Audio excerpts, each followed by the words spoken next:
Thanks to our sponsor DoneDeal.ie, we bring you Business Bites, the best bits of that great business show, served up in individual servings.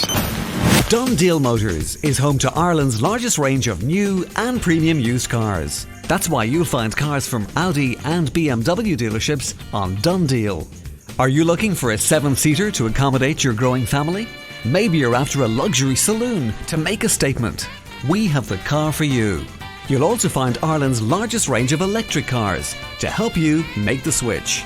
Visit donedeal.ie today to start the search for your next car.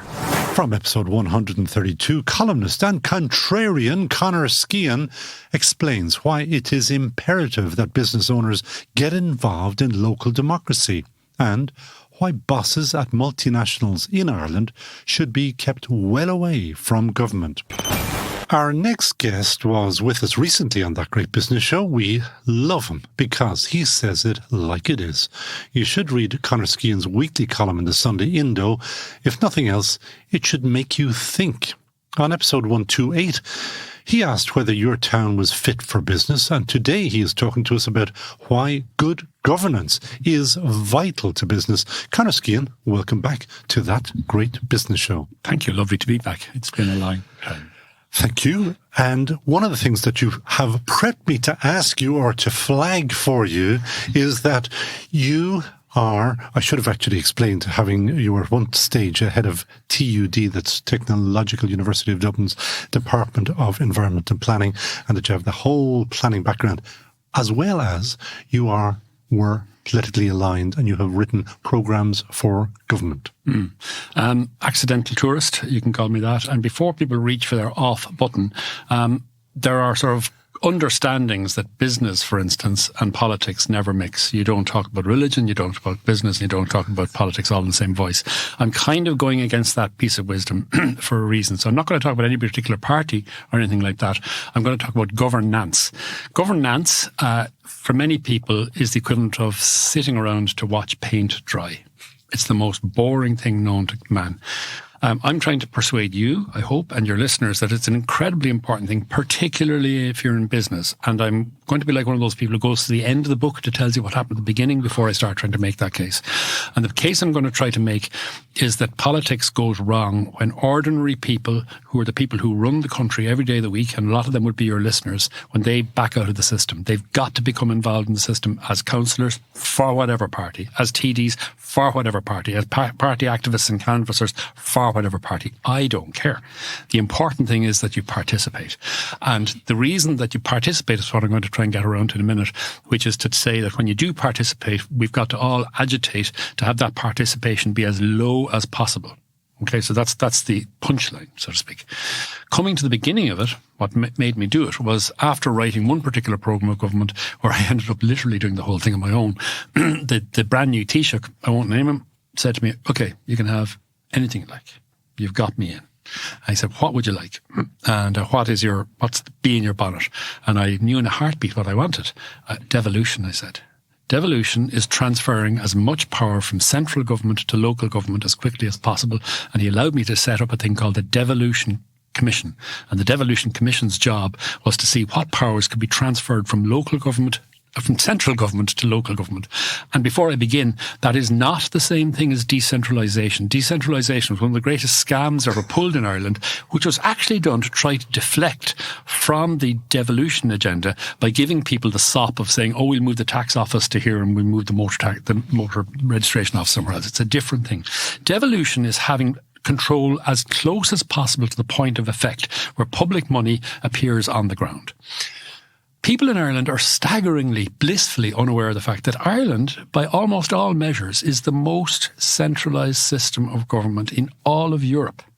More centralised now than all the former Eastern European countries, who you would think would be people who would be used to centrally plan this, that and the others. Let me cut across you there and ask you, is that because we realise about ourselves that we have more than a hint of corruption about us as a nation and as a people, that we are that way inclined and we know, take me away from the honeypot? Yeah, that's the first reaction everybody has. And when, in the course of the Devolution Commission's work, we brought every Secretary General of every government department in to ask them which functions could be devolved, not one of them over the course of a year and a half, could identify so much as a dog licence that would be transferred down to a local level. And the reason they always gave us that. The answer to that was given to me by, again, I'm not going to mention the name, but a politician in Ireland who is reputed for being such a thug and a tough man. And he said, I won't try and do his accent, but it was something along the lines of, Conor boy, he said, what you do with corruption is you don't try and stop it, you assume it will happen, and you make sure when it does happen, it's gotten out of the system as fast as possible. But we're not very good at that, and we haven't been. And I was hoping when you came in to talk about governance that we were going to talk about corporate governance, because there's a lot of work to be done there still. Corporate governance in Ireland is a lot better than we give ourselves credit for. I have a book behind me, which I'm reading at the moment, about written by Martin Wolf, one of the world's great financial analysts. He points out in his book that after the great financial crash, 2006-2008, Ireland sent more bankers to jail than any other country in the world. But we had also managed to go deep in the doo-doo with our bankers. We sent 7 to jail. The United States, the entire United States, sent precisely 1 banker to jail. The US has a judicial system that actually does send people away for long terms. But in that case, they didn't, and they weren't bankers. The point is, we have systems here of correction. What we lack, with no disrespect to yourself, is the faith in those systems to lean into them. And all systems will have problems with them. And the whole point of having systems of oversight, the whole point of having elected representatives is that they're there to keep an eye on it. So in the course of my work, I attend, which most people never do, local council meetings, but I do them everywhere, all over Ireland, usually at night and usually at peril to my marriage and my bladder for doing it. And you're sitting there and you're watching local democracy at work. Local democracy is an incredibly exciting thing to watch, because if only for spite, one half of the room is not going to let the other half of the room away with it. It works incredibly well. It's a very sophisticated system. Whereas the further up you go the system, into regional governance and then eventually into national governments and finally into the EU, you've no chance of even seeing it, much less stopping it. So you're much more likely to see it down at the bottom, and you're much more likely to see it if you take it to its logical conclusion, which is that a lot of funds are raised locally and then spent locally. In Ireland, 98% of all public spending is spent nationally. In most of the rest of Europe, 60% of all public spending is raised and spent locally. That's how bad and mad we are. But isn't that again kind of a reflection on us, that our politicians, our senior politicians, want to hold the purse strings because, again, they get that stupid photograph in the media. Absolutely, yeah. And that's why I'm saying it's important for people to become involved. There was a time, fado, where the local people who ran the pub and who ran the bakery and who ran the motor factor in town were also councillors, and they went out and they did that type of work. They were financially literate. They were well able to take people on. And as I go around the country, I see that is beginning to change. As I go around the country now and visit chambers, all the Ballymagash Urban District Council type characters, the auctioneers, are gone and they're being replaced by young people. Many of them are people who have made the working from home transition, and they've moved back with a fine college degree, and they're now living in a small town and saying, that is not good enough for me and my kids. And they are starting to do it. It's just beginning, but it needs a lot more people doing it. And we need those people to join the system and participate. So your move to devolution didn't work. No. Could it be kickstarted again, and should it be kickstarted again? All of those things are things that when you fail, you just dust yourself off and start all over again. You started off in your programme saying you and your listeners are about entrepreneurship. That's the single definition of an entrepreneur, somebody who falls down, dusts himself off and starts again. Just because devolution has failed once, it'll probably fail 5 more times, but it's not going to get any better if people don't start trying. Keep trying. And is Conor Skehan going to drive it? I've done my time. I'm 65 next week, so I've done my share, and all I can do now is do what I'm doing with you, which is disseminate the idea, challenge other people, and write my articles to raise awareness. That's all I can do at this stage. And going back into business and governance in business, is there anything that needs to be done in your mind that we aren't doing at the moment? Well, if you were any other country anywhere in the world and you saw that OECD report that came out whatever number of weeks ago it is now, and you see Ireland's score, the metrics, there's a lot of countries that say, well, I'll have whatever they're having. So don't fix what ain't broke. So the systems that we have always have problems, always have challenges. They can always be better. But the real challenge is to get the rest of the country operating at the same level as those giants who run the really big tax paying companies in the country, and get everybody else up to those standards, and that we have those expectations of them. What about the idea? Do you remember, well, you do know about it in the States, where they take top business people and put them into government. Does that work? Or what's your view on that? There's a mixture of things in it. I'm strongly of the belief in business that all businesses, and I'm sure now your listeners know even more than me, businesses are culture. They just are. And that the public administration is a culture.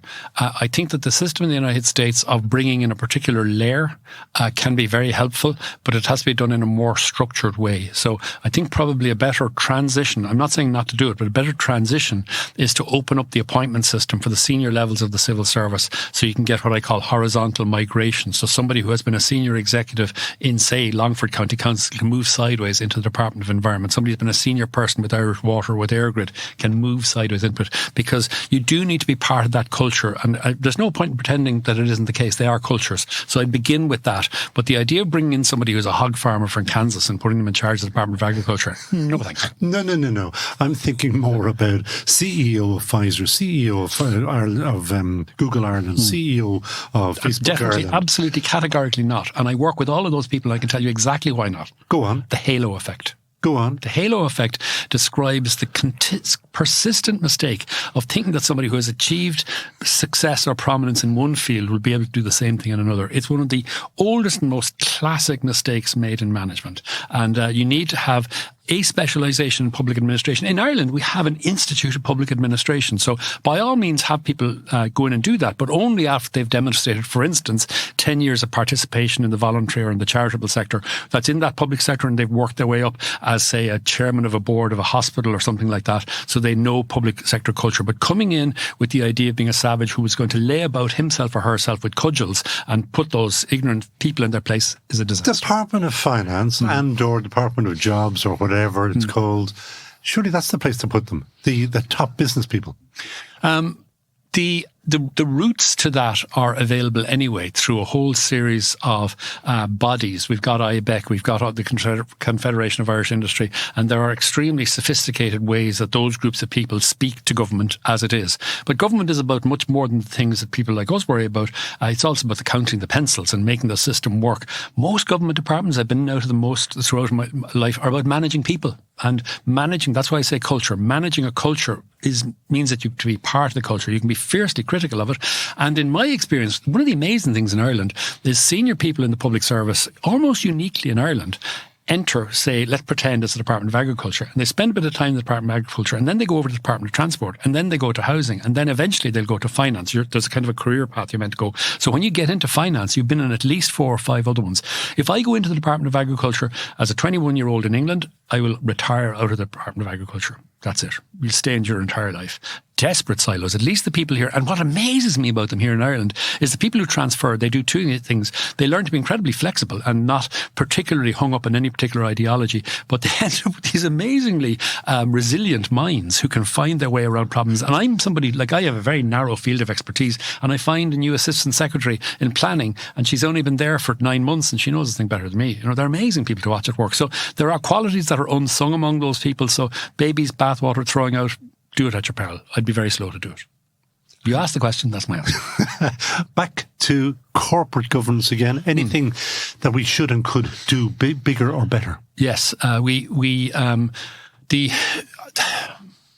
going to have to be very tactful about how I put this. No, you don't have to. This is a podcast. You can say whatever. Exactly. The big boys and big girls in the big industries in Ireland, if I have a criticism of them, is that they're excessively careful and polite because they're like bulls in a china shop. They know they're enormous, that they have budgets that are bigger than their entire government departments, and they're extraordinarily respectful. A lot of them are American. America is a highly polite society. And I think that they could and should give out more. They should give out more about levels of service, levels of infrastructure, levels of governance, levels of bureaucracy and planning, and they don't. And they don't do it for all the best reasons. And we need to foster a culture where saying, you're in our country, you're part of our country, you're all Irish anyway, do it more. Okay. As always, food and lots of it for thought, but you can't get away without answering our final question. Last time you were on, you recommended your own wife as your heart in a heartbeat. This time it's going to be a little bit more difficult. You can't choose Nicola Byrne. Geraldine Walsh, I'd say it in a heartbeat. Geraldine is the outgoing chief executive of the Dublin Civic Trust. The Dublin Civic Trust have restored, I think, 15 properties over her time looking after, and she has always taken on completely hopeless cases, brought in and trained all the best craftsmen to show people what a 16th, 17th, 18th, 19th century building could and should be, and she set it up in the back of a revolving fund. So she'd buy one, do it up, scrape the money together from God knows where, show people what is possible, sell it, move on and do another and do another. It's given her whole life over to it, and she just recently stood down, so she's available and she's amazing, and she's a BCom, so she knows business as well, and from Cork. She's hired. Conor Skehan, as usual, thank you so much for joining us on That Great Business Show. Want to increase sales, reduce overheads and provide customers with a better service? Then use Big Red Web, the easiest way to develop and maintain your website. It gives you powerful business reporting, digital marketing and automatically integrates with the award-winning Big Red cloud accounting software. It's a game changer for SME businesses. It's so good, the government gives you a €2,500 grant towards it. Big Red Web, e-commerce made simple. BigRedCloud.com/web. De facto shaving oil, made only from natural oils. Nothing nasty on your skin. This interview was first posted on episode 132 of That Great Business Show. Essential listening for everyone interested in how the state is run. For more great business insights, listen back to our entire back catalogue of That Great